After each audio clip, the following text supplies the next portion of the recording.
taxes like England and services like Somalia. ये Bharatmala highway है। किस पर गए बुलडोजर ही धंस चुका है। क्या बना दिया है?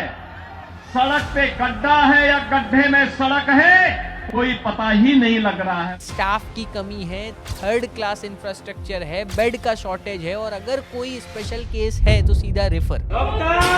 डिबेट किस पे होगी? हिंदू मुसलमान के टॉपिक। अगर इतना पैसा होता इन लोग को 4 बारी खरीद के टिश्यू पेपर की तरह यूज करके फेंक देते। मुसलमान को खरीदने की किसी की औकात नहीं है जो खरीदोगे। कांवड़िया जो होते हैं वो जा रहे हैं और एक सीआरपीएफ के जवान को मार रहे हैं।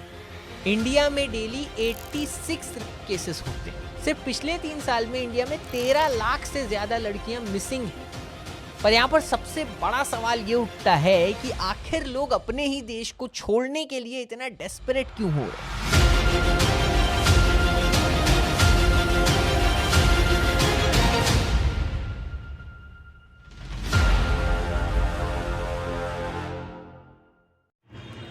लाखों लोग भारत की नागरिकता त्याग करें, आखिर क्या कारण है कि इतने सारे लोग भारत की नागरिकता छोड़ रहे और किसी और देश की नागरिकता अपना रहे हैं? इसका सबसे बड़ा कारण यह भी हो सकता है भारत ने इतनी ज़्यादा टैक्स लेना और टैक्स के नाम पे कोई फैसिलिटी ना उपलब्ध करना। रोड जाइए, रोड पे गड्ढे मिलेंगे, रोड मिलेंगे, हॉस्पिटल की हालत भी एकदम ख़राब मिलेगी, ना स्कूल है ना एजुकेशन कुछ भी है। आज की वीडियो हम देखने वाले, आज की वीडियो में फुल डिटेल समझने वाले आखिर क्या क्या कारण है। आप इस वीडियो को एक बार देखो।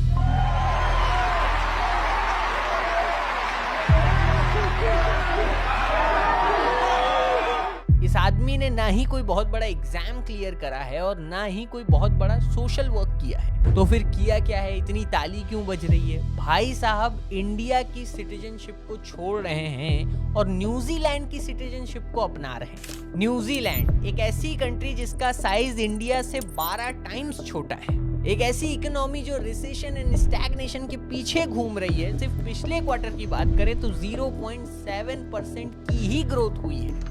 Why do you think इतने सारे लोग हिंदुस्तान छोड़ के नागरिकता छोड़ के जा रहे हैं, और वो भी पैसे वाले लोग? जब आपके पास पैसा है उसके बाद आप क्यों रहना चाहेंगे एक ऐसे देश में जहां पर आप सांस भी नहीं ले पा रहे हैं अच्छे से? सिर्फ 2023 की बात करें तो 2 लाख से ज्यादा इंडियंस ने अपनी सिटीजनशिप को छोड़ दिया था। इस लिस्ट में सिर्फ सुपर रिच मिलियनियर्स ही नहीं, मिडिल क्लास इंडियंस भी शामिल हैं। जब ये भैया की रील वायरल हुई तो बहुत सारे लोगों ने अलग अलग कमेंट्स करे। भाई किसी ने कहा कि ये हमारे देश की नागरिकता को छोड़ करके हमारे देश का अपमान कर रहा है, तो किसी ने कहा कि भाई बहुत सही किया, हमें भी मौका मिल जाए तो हम भी छोड़ देंगे। और कुछ लोग बोले now he will be able to provide better living standards to his family. सिर्फ अमीर नहीं, मिडिल क्लास के लोग भी भारत की नागरिकता त्याग रहे हैं। उस बंदे ने सिर्फ भारत की नागरिकता त्याग दी, वो भी न्यूजीलैंड जाकर बसे जो भारत से बहुत छोटा है। भारत से उसका ग्रोथ रेट भी कम है, लेकिन क्या पता है उसकी फैसिलिटी हो सकती है बढ़िया उस देश की, कि भारत में इतना ज़्यादा टैक्स है।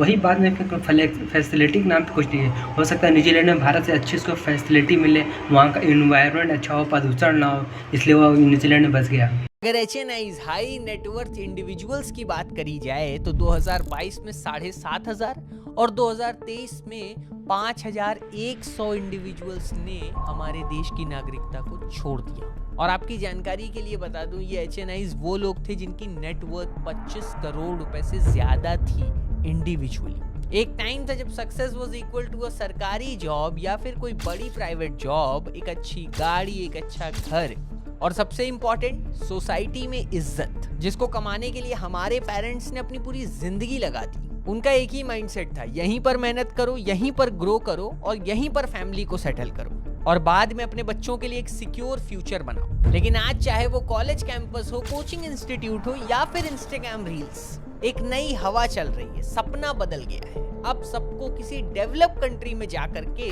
सेटल होना है। पर यहाँ पर सबसे बड़ा सवाल ये उठता है कि आखिर लोग अपने ही देश को छोड़ने के लिए इतना डेस्परेट क्यों हो रहे हैं? क्या सच में अब्रॉड सेटल होना एक एस्पिरेशन या फ्रस्ट्रेशन का नतीजा है? और क्या फ्यूचर जनरेशन के लिए हमारा देश कोई अपॉर्चुनिटी ऑफर कर पाएगा या उन्हें भी यही स्टेप लेना पड़ेगा? 2023 में 7,500 लोग भारत की नागरिकता त्यागे, उनकी नेटवर्क 25 करोड़ से ऊपर थी।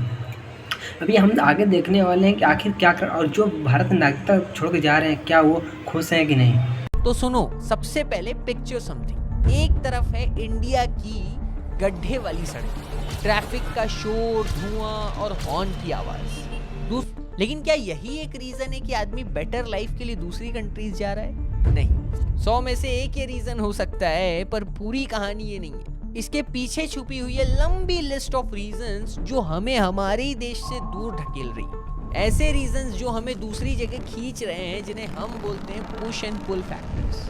पहले बात करते हैं पुश फैक्टर्स की, जो हमें हमारा देश छोड़ने के लिए डेस्परेट बनाती है। रिसेंटली डेनमार्क से कुछ टूरिस्ट सिक्किम घूमने आए। जब वो युमथांग वैली पहुंचे तो उन्हें बर्फ तो दिखी, बट उसके साथ उन्हें जगह जगह कूड़े का ढेर मिला। अब कूड़ा सड़क पर हमारे लिए कॉमन हो सकता है, बट उनके लिए नहीं। तो गेस व्हाट, उन्होंने उसे उठाना शुरू कर दिया। अब हम इंडियंस तो बहुत लाइटली ले लेते हैं सड़क पे गंदगी करना, बट दूसरी कंट्रीज के लोग नहीं। लोग गेम खेलते हैं एक्सप्लोरिंग इंडिया अंटिल इट्स अगली।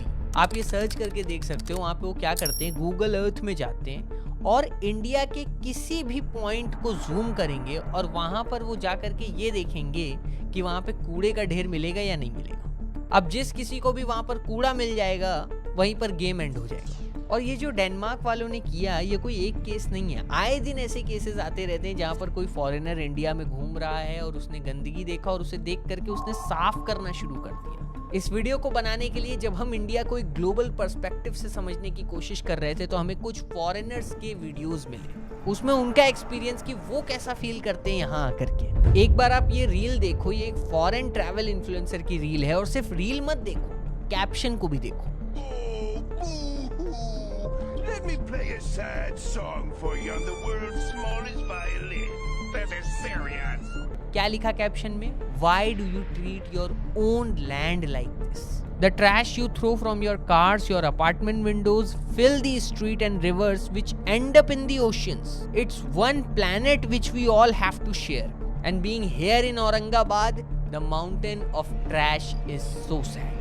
भाई ट्रैवलर्स के लिए भी एक कल्चरल शॉक हो जाता है। एक ऐसी कंट्री जो अपनी वैल्यूज, हेरिटेज के लिए पहचानी जाती है, वहां का वेस्ट मैनेजमेंट सिस्टम इतना वीक कैसे हो सकता है? एंड आई डेयर यू, आप वीडियो तो देख रहे हो, बट आप अभी अपने घर से बाहर निकल करके कहीं भी जाओ, थोड़ी दूर पे आपको कहीं ना कहीं कूड़ा दिख जाएगा सड़क के ऊपर। चलो लैंड पोल्यूशन को तुम एक बार ही छोड़।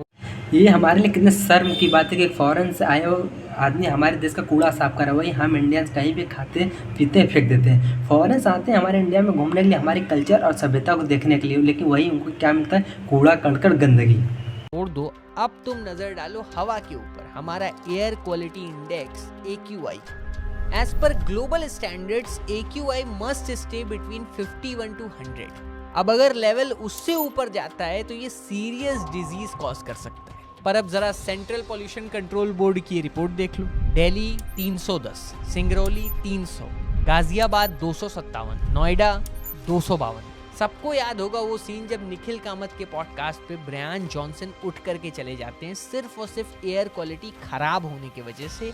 एंड वो पॉडकास्ट एक 5 स्टार होटल के अंदर शूट हो रहा था। ये सब तो चलो हो गया। बाद में ब्रायन ने अपनी यूट्यूब चैनल के ऊपर बाकायदा वीडियो बनाया और उसमें उन्होंने बोला कि कैसे इंडिया के लोग एक्सेप्ट कर पा रहे हैं और रह पा रहे हैं उस एनवायरनमेंट में।